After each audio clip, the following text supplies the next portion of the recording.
아멘. 감사합니다. 메시지 17번 하나님의 형상과 보배이신 그리스도 함께 교통하겠습니다. 그리스도는 하나님의 형상, 이미지이고 그리고 보배이십니다. The treasure. 로마 숫자 1, 2, 3, 4번이 있는데 1번은 하나님의 형상과 보배이신 그리스도, 이 그리스도를 체험하고 누릴 수 있다는 것을 우리에게 말씀하시고, 로마 숫자 1번 하나님의 형상이신 그리스도, 3번 보배, 그리고 4번 이 탁월한 능력이 하나님께 속한 것이란 것을 우리에게 말씀해 주시고 계십니다. 먼저 우리는 여기에서 그리스도는 하나님의 형상이시다 라는 것에 대해서 정의를 한번 짚고 넘어가도록 하는 것이 좋겠다고 생각합니다. 로마 숫자 1번과 4번에서 이렇게 말하죠. 이 빨간색 형광펜을 칠한 것을 보실 수 있습니다. 하나님의 형상은 우리의 외적인 표현이신 그리스도를 가리킨다. 우리는 밖으로 하나님의 형상이신 그리스도를 지녀야 한다.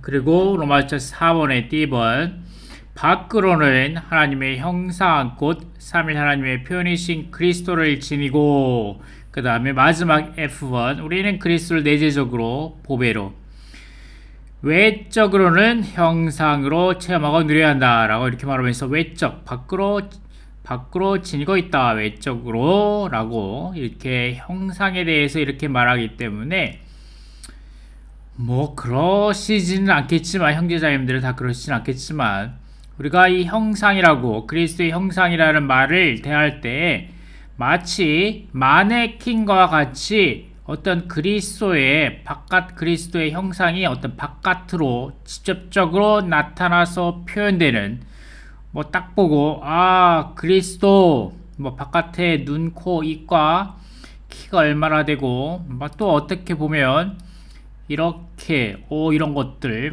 그리스도의 모습, 이것이 그리스도의 모습인가? 그리스도가 여기 흑인의 그리스도 형상도 있고, 이런 것인가?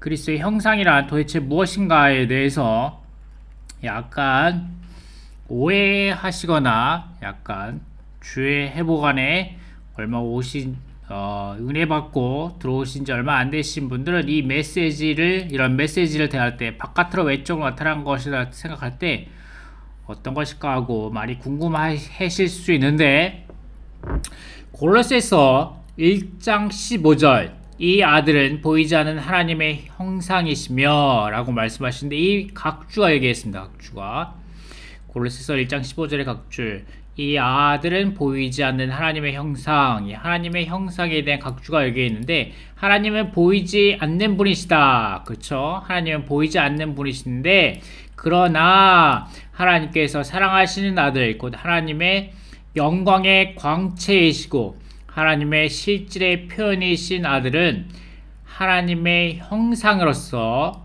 아들은 하나님의 형상으로서 하나님께서 어떠한 분이신지를 표현하신다라고 말씀하십니다. 여기에서 형상은 물질적인 모습이 아니라 마치 이런 마네킹과 같은 물질적인 모습이 아니라는 거죠. 하나님의 존재가 모든 속성과 미덕으로 표현되는 것이다. 자, 이번 주 메시지를 대할 때 하나님의 형상 하면은 여러분은 이 골로새서 1장 15절의 정의를 바로 말할 수 있을 정도로, 대답할 수 있을 정도가 되어야 합니다. 하나님의 형상은 무엇입니까? 라고 물어본다면은 골로새서 1장 15절을 딱 이렇게 찾아보셔야 합니다. 골로새서 1장 15절에 하나님의 여기서 형상은 물질적인 모습이 아니라 하나님의 존재가 모든 속성과 미덕으로 표현되는 것입니다 라고 대답할 수 있을 정도가 되어야 합니다. 하나님의 존재가 모든 속성과 미덕으로 표현되는 것입니다 라고 대답하셔야 합니다. 이것이 이번 주 메시지를 대하는데 아주 중요한 기초가 되실 것입니다. 자, 이 하나님의 형상이라는 말을 딱 들으면 우리에게 가장 먼저 다가오는 성경 구절이 창세기 1장 26절이 되겠죠. 창세기 1장 26절 말씀, 창세기 1장 26절 말씀이 되겠는데, 자, 여기에서 이거죠. 이 말씀입니다. 창세기 1장 26절 말씀. 하나님께서 말씀하셨다. 우리가 우리의 형상대로 우리의 모양에 따라 사람을 만드십시다. 우리의 형상대로 우리의 모양을 따라 사람을 만드십시다. 라는 이 창세기 1장 26절 말씀이 우리에게 가장 먼저 기억에 떠오르게 될 것입니다. 자, 이 형상이란 말은 데무스고 여기 데무스입니다. 데무스인데, 자, 이것을 각주를 보겠습니다. 각주. 창세기 1장 26절에 형상이란 각주를 보면 형상이란 것은 뭐냐? 형상이라는 것은 하나님의 내적 존재를 가리키며 라고 말씀하십니다. 내적 존재를 가리키며 하나님의 속성의 내적 본질의 표현이다. 자, 하나님의 속성의 내적 존재의 표현이다 라고 말씀하십니다. 하나님의 속성 가운데 가장 두드러진 속성은 사랑, 빛, 거룩, 의다 라고 말씀하십니다. 자, 하나님의 모양은, 자, 여기서 말하는 우리의 형상대로 우리의 모양에 따라 사람을 만드시다 라는데, 하나님의 모양은 하나님의 모습을 가리키며 하나님의 위격의 본질과 본성의 표현이다 라고 말씀하시고, 그러므로 하나님의 형상과 하나님의 모양을 서로 분리된 것으로 여기에서는 안 된다라고 말씀하십니다. 사람의 내적인 미덕은 사람의 영 안에 창조되었는데 이것은 하나님의 속성의 복사판이며 사람이 하나님의 속성을 표현하는 수단이다. 이 사랑과 빛과 거룩과 의와 같은 하나님의 속성이 사람의 내적인 미덕을 통하여 이 사람의 영 안에 창조된 사람의 내적인 미덕을 통하여 이것은 하나님의 속성의 복사판이며 하나님의 속성을 표현하는 수단이라는 거죠. 사람의 내적인 미덕이 하나님의 속성을 표현하는 수단이라는 것입니다. 사람의 외적인 모습은 사람의 몸으로 창조되었는데 이것은 하나님의 모습의 복사판이다. 하나님의 모습의 복사판이다. 이처럼 하나님께서 사람을 자신의 복사판으로 창조하신 것은 사람이 하나님을 닮고 하나님을 표현할 수 있는 역량을 갖게 하기 위해서였다라고 말씀하십니다. 자, 계속해서 각 주점도 읽어보면 하나님의 체현이신 아들 그리스도는 보이지 않는 하나님의 형상이며 아들 그리스도는 하나님의 속성의 본질이 표현된 분이시다. 사람은 그리스도를 따라 창조되었으며 그리스도는 사람 안으로 들어가시어 사람을 통하여 표현되고자 하신다. 창조된 사람은 그리스도를 담는 살아있는 그릇이며 용기이다. 고린도후서 4장 7절 말씀, 이번 주 말씀이죠. 내적으로 변화되고 그리스도의 형상과 같은 형상이 되며 외적으로 그리스도의 영광스러운 몸의 모양으로 변형되며 그리스도와 똑같이 되고 그리스도와 함께 온 우주에 하나님을 표현할 수 있게 된다. 여기서는 내적이라고 말하죠. 내적으로 변화되고 그리스도의 형상과 같은 형상이 되어 고린도후서 3장 18절 말씀입니다. 그리고 외적으로 우리의 몸은 어떻게 되냐? 우리의 몸은 그리스도의 영광스러운 몸의 모양으로 변형될 것입니다. 주님께서 다시 오실 때 창조된 사람은 하나님의 형상과 하나님의 모양대로 창조된 하나님의 복사판이었다.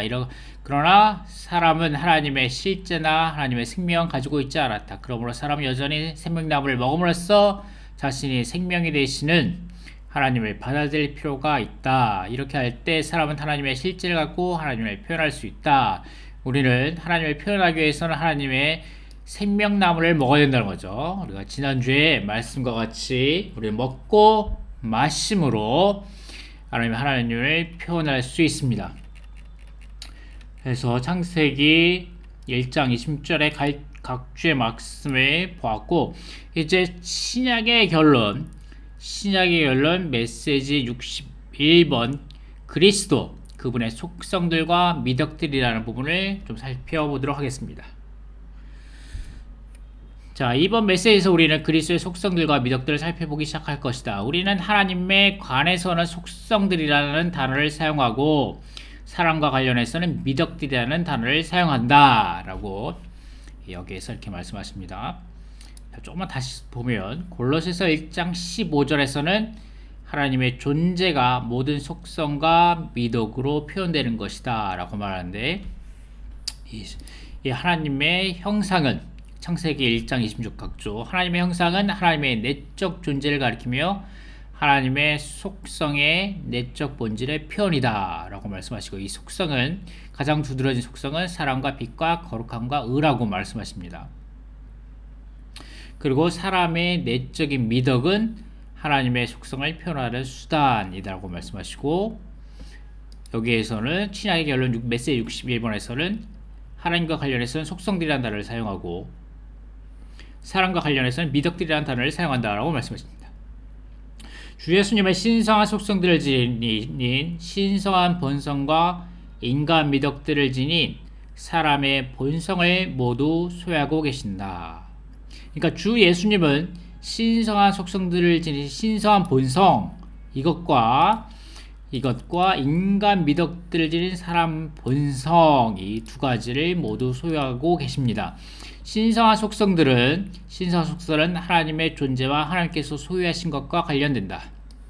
신성한 속성들은 하나님의 존재와 하나님께서 소유하신 것과 관련된다. 주 예수님은 신성한 본질을 지니신 성령으로 잉태되었기 때문에 신성한 속성들이 있는 신성한 본성을 소유하고 계신다. 그분은 사람의 본질을 가진 처녀 인간에게서 태어나셨기 때문에 인간 미덕들을 소유하고 계신다. 그러므로 그분은 땅에 계셨을 때 인간적이면서 신성한 생활을 하셨다. 그분은 사람의 생활을 하셨지만 그 생활 안에서 신성한 속성들이 표현됐다고 말씀하십니다. 다음에 그분은 사람의 생활을 하셨지만 그 생활 안에서 신성한 속성들이 표현되셨습니다. 그리스도는 하나님 사람 곧 신성과 인성이 연합된 사람이시다. 그분 안에서 우리는 하나님의 모든 속성과 모든 인간 미덕들을 본다. 그리스도의 존재의 구성 및 그분의 조성은 신성한 속성들을 지닌 신성한 본성과 인간 미덕들을 지닌 사람의 본성으로 구성된다. 그리스도의 존재의 구성 그리고 그분의 조성은 신성한 속성들을 지닌 신성한 본성과 인간 미덕들을 지닌 사람의 본성을 구성된 구성체입니다. 주 예수님 안에서 하나님과 사람이 연합되어 신성한 속성들과 인간 미덕들로 충만한 구성체를 이뤄낸다. 나아가 그리스도 안에서 신성한 속성들은 인간 미덕들을 강화하고 풍성하게 해준다. 육체 되심을 통하여 바로 하나님이신 그리스도는 인간 미덕들을 소유하시는 방식으로 태어나셨다. 그분은 하나님에 의해 잉태되셔서 신성한 속성들을 소유하셨으며 사람에게서 태어나 인간 미덕들을 소유하셨다. 그리스도께 있어서 신성한 속성들은 인간 미덕들을 충만하게 했으며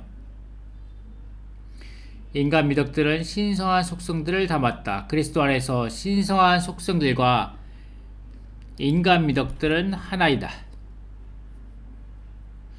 즉 신성한 속성들과 인간 미덕들이 하나로 함께 연합되었다. 그리스도께 있어서 신성한 속성들은 인간 미덕들 안에 있으며 인간 미덕들은 신성한 속성들을 담고 있다.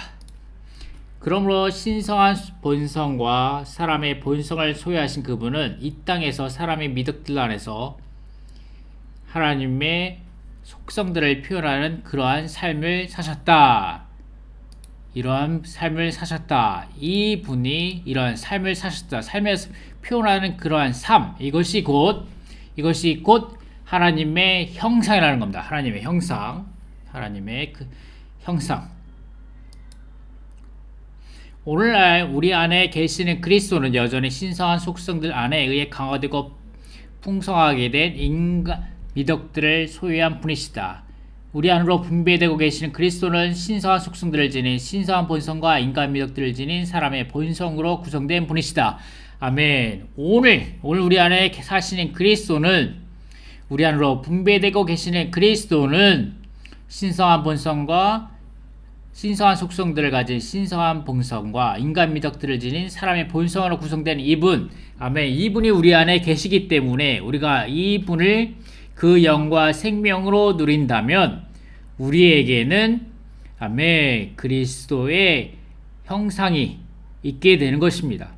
그리스도의 형상을 표현하게 되는 것입니다. 그분은 이 땅에 계신 동안 이 두 가지로 구성된 생명을 사셨다. 그분은 부활하신 때부터 자신이 이 땅에서 살았던 그러한 생명을 지닌 인간, 그러한 생명을 믿는 이들 안에서 살기를 추구해 오셨다. 아멘. 믿는 이들 안에 살기를, 아멘, 그리스도가 우리 안에서 사시기를, 아멘. 이것은 오늘날 그리스도께서 여전히 우리 안에서 신성한 속성들을 지닌 신성한 본성과 인간 미덕들을 지닌 사람의 본성으로 구성된 생명을 살고 계신다는 것을 의미한다. 이것을 본다면 우리는 바울처럼 이제는 더 이상 내가 사는 것이 아니라 그리스도께서 내 안에 사십니다 라고 말할 것이다 라고 신약의 결론 메시지 61번 그리스도 편에서 이렇게 말씀하십니다. 그리고 여기에 관련된 속성들과 미덕들과 관련된 항목들로서 이것들 말합니다. 영광, 존귀, 권위, 능력, 권능, 풍성, 평안, 화평, 기쁨, 지식을 초월하는 사랑, 충분한 은혜, 공감, 이런 것들을 말하고, 그 다음에 긍휼, 불쌍히 여기심, 온유, 관용, 관대, 겸허, 자신을 낮추심, 순종, 신실함, 진실성, 의, 거룩함, 능력, 자경있음, 이런 것들이 그분의 속성들과 미덕들로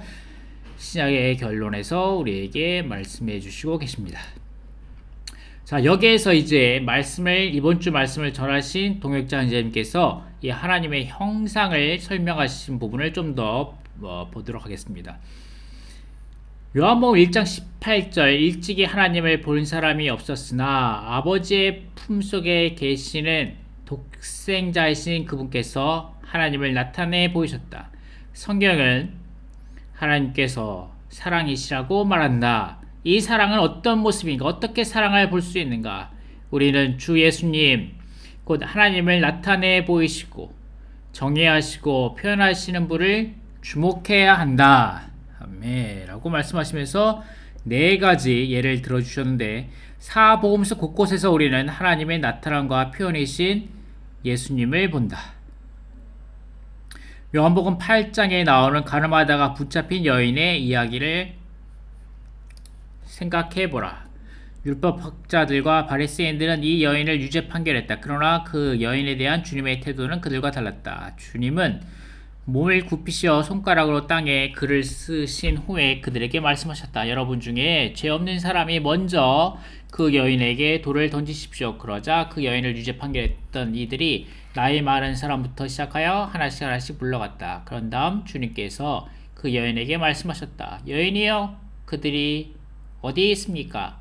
그대를 유죄 판결한 사람이 아무도 없습니까? 그 여인은 주님, 아무도 없습니다 라고 대답했다. 그러자 예수님께서 이렇게 말씀하셨다. 나도 그대를 유죄 판결하지 않으니 가서 이제부터 더 이상 죄를 짓지 마십시오 라고 말씀하십니다. 이 여인과 주님의 대화는 사랑이신 하나님을 표현했으며, 하나님께서 사랑 안에서 사람을 용서하시는 것이 어떠한 것인지를 우리에게 보여준다. 누가복음 7장에서 우리는 하나님의 사랑에 표현된 또 다른 사례를 본다. 예수님께서 나인이라는 성에 오셨는데 한 과부의 외아들을 메고 가는 장례 행렬이 그곳에 있었다. 그 과부가 외아들을 잃고서 느꼈을 빌통함과 상실함을 떠올려보라. 주님께서 그 과부를 보시고 불쌍히 여기시어 울지 마십시오 라고 하시고는 다가가시어 관에 손을 대시니 메고 가던 사람들이 멈추어 섰다. 예수님께서 말씀하셨다. 청년이여, 내가 그대에게 말합니다. 일어나십시오.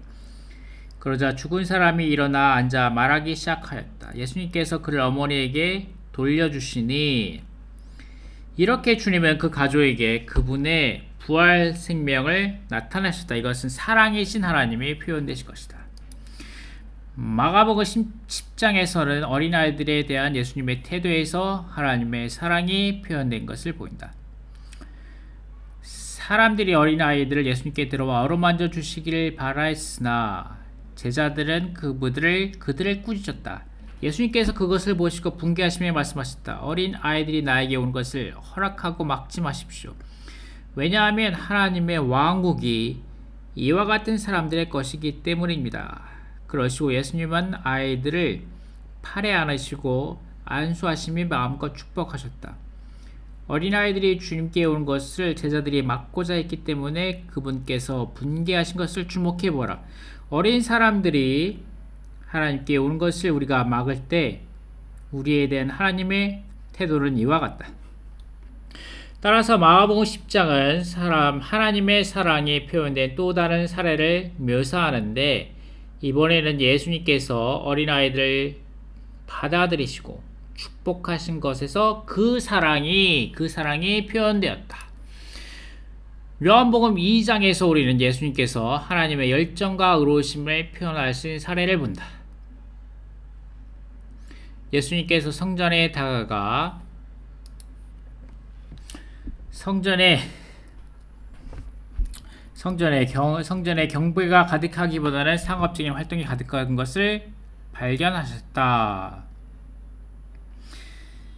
나의 아버지 집을 장사하는 집으로 만들지 마십시오라고 말씀하시니 이 이야기에서 우리는 예수님께서 하나님의 의로우심과 열정을 표현하신 것을 본다. 하나님을 보고자 한다면 예수님을 주목해야 한다. 그분은 참으로 하나님의 형상, 하나님의 표현이시다 라고 말씀하십니다. 자, 이렇게 말씀하시면서 하나님의 형상이 어떠한 것인지, 자, 이번 주의 전체 제목이 하나님의 형상이신 그리스도인데, 자, 하나님의 형상은 어떠한 것인가에 대해서 지금까지 얘기했습니다. 하나님의 형상은 하나님의 존재가, 하나님의 형상은 물질적인 모습이 아니고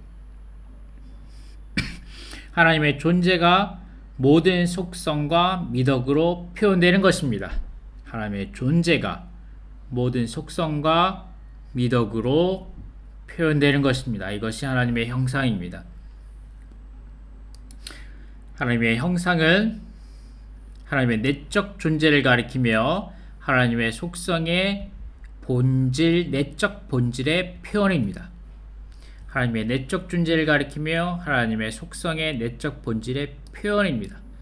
아멘. 하나님의 속성들 가운데 가장 두드러진 속성은 사랑, 빛, 거룩함, 의입니다. 아멘. 그리고 이러한 하나님에 관련돼서는 속성들이란 단어를 사용하고 사람들과 관련해서 미덕들이라는 단어들을 사용합니다. 아멘. 그분은 사람의 생활을 하셨지만 그 생활 안에서 신성한 속성들이 표현되었습니다. 이것이 그분이 곧 그리스도는 곧 하나님의 형상을 표현하셨습니다. 그분의 존재의 구성, 곧 그분의 조성은 신성한 속성들을 지닌 신성한 본성과 인간 미덕들을 지닌 사람의 본성으로 된 구성체이셨습니다. 아멘. 오늘날 우리 안에 사시는 그리스도. 아멘. 오늘날 우리 안에 사시는 그리스도. 아멘. 우리 안에 분배되고 계시는 그리스도. 아멘. 이분이 곧 신성한 속성들을 지닌 신성한 본성과 인간 미덕들을 지닌 사람의 본성으로 구성된 이분이십니다. 이제 그분은 아멘. 믿는 이들 안에 살기를 추구하십니다. 아멘. 그분은 죽고 부활하심으로 생명의 영, 생명 주시는 영이 되셨으므로 아멘. 그분은 우리 안에서 살고 계십니다. 아멘. 그분은 우리를 통하여 표현되고 그분의 형상을 표현되기를 원하십니다. 아멘. 우리는 그분을 먹고 마시고 누림으로 아멘. 그분의 속성과 미덕들을 표현해 낼 수 있습니다. 아멘. 자, 다음 주에는 이 개요 안으로 넘어가자. 1, 2, 3, 4번의 전체적인 맥락 안으로 요점 안으로 들어가도록 하겠습니다.